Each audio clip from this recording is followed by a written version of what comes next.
It is week number 6 of the Texas high school football season, week 2, District 12 6A. Midway at home against Shoemaker, the Gray Wolves, and head coach Toby Foreman. They lost their opening game to Temple on a Thursday last week. Midway coming off the loss on the road against a really good team in Harker Heights. Now 2 in a row. You sleep okay after a loss? Is it one of those you still sleep okay, but you toss and turn? I don't sleep very well at all. And, that it was one thing when we did it versus Mansfield High and just feeling how close we were. And, the implications and things weren't quite as high and the stakes and everything. But, you go into district, we want to run the gauntlet. And we want to sit there and go undefeated. And we knew going up against Harker Heights, co-district champs with them last year and stuff, that this was going to be a heck of a test and a heck of a game. And so, you start getting into these games, there's not much sleep going on. And but hey, we're in a new week and we got to put that one to rest and let's focus on Shoemaker because there's a lot of implications with that game. Well, there is and are because of the fact the way 6A is set up. You're not split into divisions until everything's settled. 2 teams go Division 1, 2 teams go Division 2, and it could depend on whether or not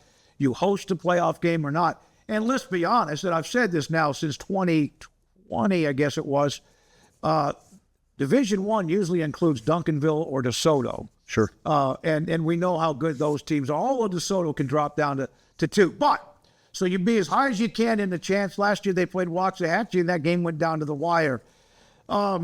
Shoemaker's got tremendous speed. Yep. And when you say that, it doesn't mean they don't have some of the guys in the trenches either, but they have great players. The receiver, 13, Maurice Starr. 3, Brown has scored on in every way possible. The quarterback's playing well. They have game-breaking speed. Yeah. How do you contain that? Well, that's going to be a big task for us, and it's really kind of 2 different teams between Harker Heights and Shoemaker. Harker Heights was willing to sit there and run the ball and be very methodical with it, and throw the short game and the quick game and things of that nature. Shoemaker wants to take the top off, and they want to hit you for the big play, and they got the athletes to do it, they got the speed to do it, they got the length to do it.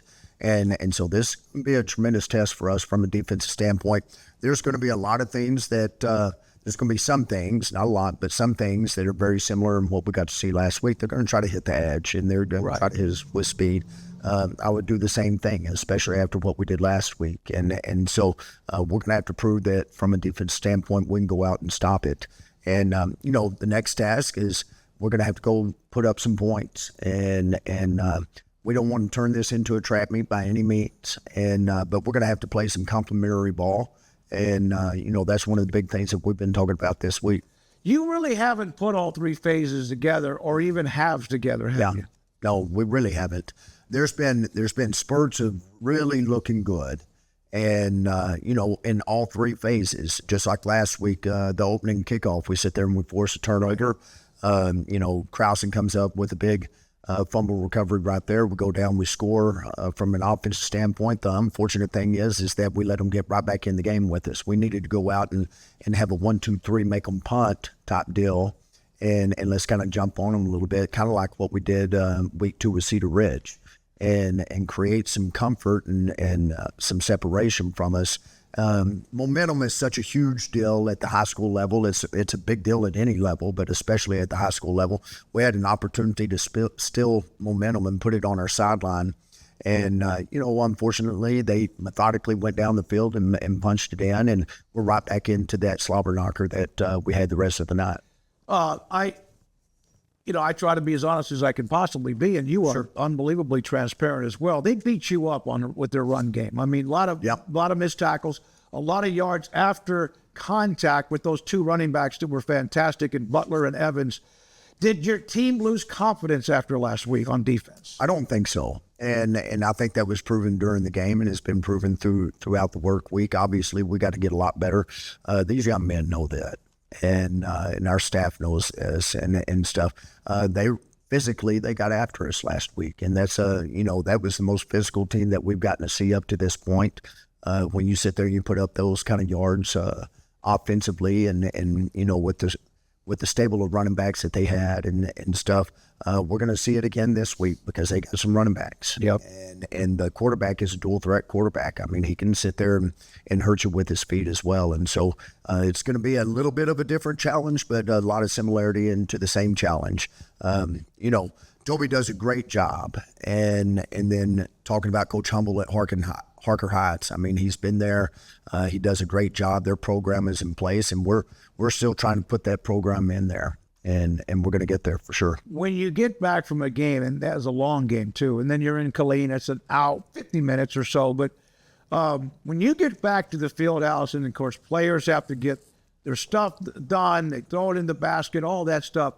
How long do you stay to watch film, or is that something when you get home, get away, clear it, and come back in the morning? Oh man, I've done it all sorts of ways, David. And for last week, I can sit there and tell you, I had it in my head the whole time that we were on the bus ride, and, I'm playing the game in my head and going through everything that, once the kids clear the building and all that stuff, we're going to have a staff meeting and these are some of the things that we're going to do.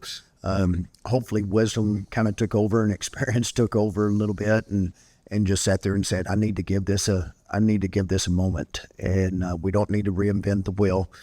We've had some really good moments. I still think that we're a really good football team. The thing that we got to do is go out there and be very consistent with what we're doing and in all three phases. And if we can put that together, there's going to be mistakes made, and that's going to happen. And, everybody kind of knows what our nemesis is right now, both from an offense, defense, from a special team standpoint. It's kind of been erratic all over the place, really good and then not very good at all. We got to have some consistency in that. We cannot let that affect us right now, and it is the name of the game, and we're still trying to create and our identity. We certainly got a lot better feel of who we are right now than I did week 1, week 2, week 3. And I've got to start embracing some of that. A lot of that's on me. My job is to sit there and put these kids in the very best position to sit there and be successful. Our job as a staff. But it's also my job to sit there and have these guys ready to play. And I don't know that I did a great job of that last week. Promised them that that would never happen again. So you're coaching what could be, I don't know if they're 14, but 15, 16, 17, and maybe an 18-year-old young man. So they're kids, right? Young men. But Garrett knows this, who produces our show every week, and I'm not the best guy to work for. I admit that. And sometimes it's... You and me both. Yeah. I mean, I there are times I've not been proud of things I've said or how I've reacted because I hate mistakes, and I make them too. Sure. But what everyone that has ever worked with me or for me is I hate mistakes that can be prevented. Sure. I don't like... Mistakes happen. NFL play. Patrick Mahomes is going to throw a pick or whatever, but the part that I hate or get mad at is when it's preventable if you would have done the prep work leading up to it. Is that kind of how you separate that? Absolutely. And I think, one of our big visits and talks and just, really coming together, especially Saturday morning as a staff, as a team, was right now, for me, for us, and I think the kids believe this too, our biggest opponent is us right now. And so whether it's that 5-6 inch matter between our ears or whatever it may be, but our biggest opponent, whether it be getting in the red zone and not being able to get the 6-point variety or getting a penalty or turning the ball over or defensively getting them in a 3rd and long in a gang crucial point situation of the game and not making the stop and stuff. It's just really kind of been a lot more of what we're doing or not doing to ourselves than what the opponent is doing. Now, I'm not going to take anything away from our opponents. I mean, they went out, they executed, they created those things and made those things happen.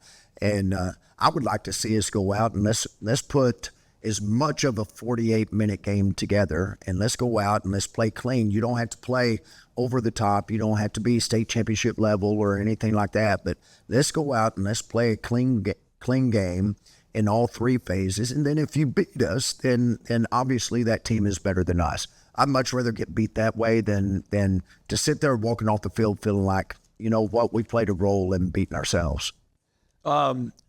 You have had some moving parts. Obviously, the offensive line has been juggled, and now Z Gold has a hand injury, and so that might change things up based on what Kevin Crane gave me. And so you're doing some of that because he snaps with your hand.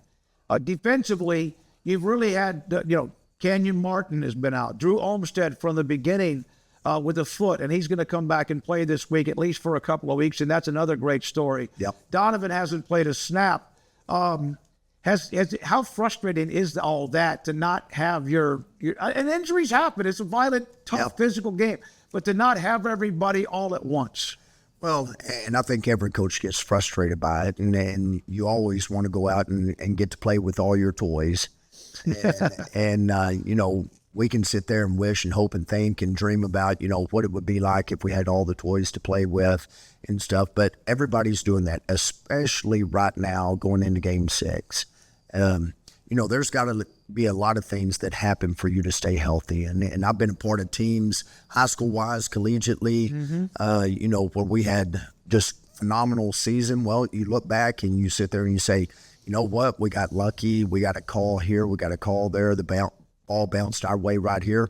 One of the most common denominator is we stayed healthy. Right. We stayed healthy. And then I've been a part of teams where we might have been better than some of those teams that I got to win, a lot of games with and stuff. But for whatever reason, the ball didn't bounce our way and we couldn't stay healthy and stuff like that.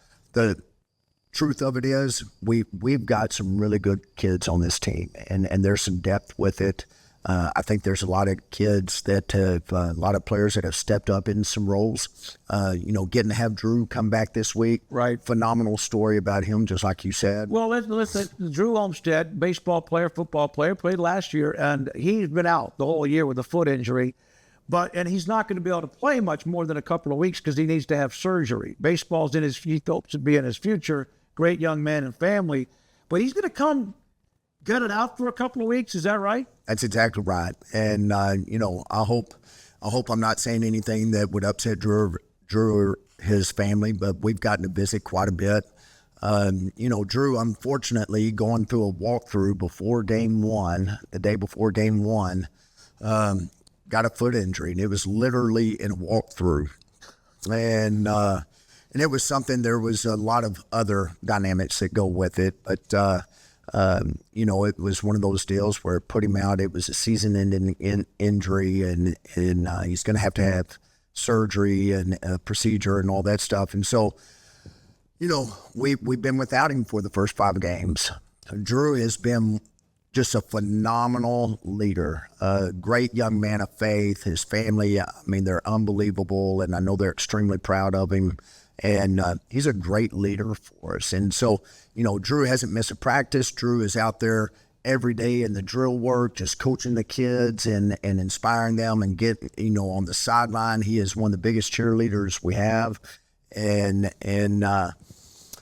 he came to me on Sunday and he feels some of the, not turmoil, but just, hey, Coach, I'm trying to lead as much as I can lead right now, and I just feel like I can lead better if I got the pads on.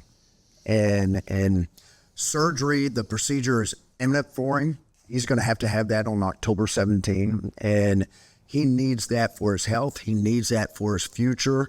We've gotten to speak with each other. They prayed as a family. They've spoken with the doctors. He's not going to hurt it or injure it any worse. Yeah. But this procedure has to happen. And so he said, man, I just feel like I can sit there and lead a little bit better if I got the pads on. And whether that puts me in the game, doesn't put me in the game, that's not what I'm asking for. But he certainly makes us better, and I'm excited and proud to be associated with that young man. One of the greatest things about covering high school football for 44 years is, I've covered state championships, broadcast them, wins and losses, and seen some of the greatest players ever to come out of this state. But it's the human interest stories. You guys know that. I always say, hey, you have a human interest story, and that's one of them. Yep. That is amazing. He's going to come back and play at least as much as he can this week in the game against Shoemaker. Good luck. Need a win? We need a win. Need to get some sleep? Yes, sir. Need a win. The game, 7 o'clock, our pregame. 7:30 is the kickoff. 12-6A, week number 2. Following week, Midway plays at Temple. where last year they had one of their biggest wins. They're much improved, obviously, with former Midway offensive coordinator Chad President on that staff with Scott Stewart. Thanks for your time. We'll see you Friday. Thank you, David. Joe Gillespie, Midway, every single week right here on 365 Sports.